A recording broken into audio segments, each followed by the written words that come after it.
Write down everything written in black. You do not need to write down what is in blue. Number 8, consider the equation 5 plus x equals n.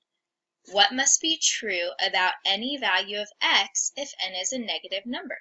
Explain your answer. Include an example with numbers to support your explanation. Enter your answer, your explanation, and your example in the space provided. To find what has to be true about the value of x if n is a negative number, plug in values for n and see what you get. We will start with 0 because anything below 0 is negative.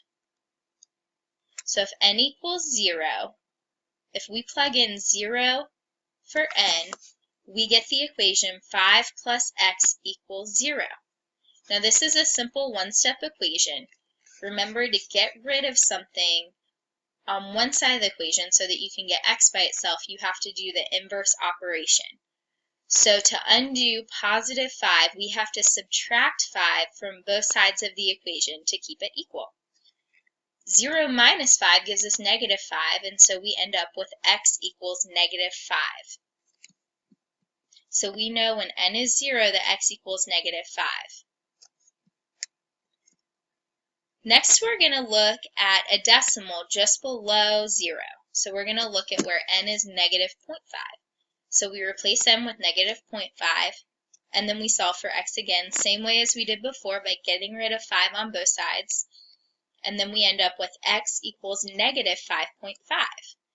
So we see that our number is getting more negative. It's still close to negative 5, but a little bit below. Then let's look at n equals negative 1. So we have the equation 5 plus x equals negative 1. We take away 5 from both sides and get x equals negative 6. So we see it's getting further away from negative 5, that first point. When n equals negative 2, we plug in negative 2 for n, we subtract 5 from both sides and end up with x equals negative 7.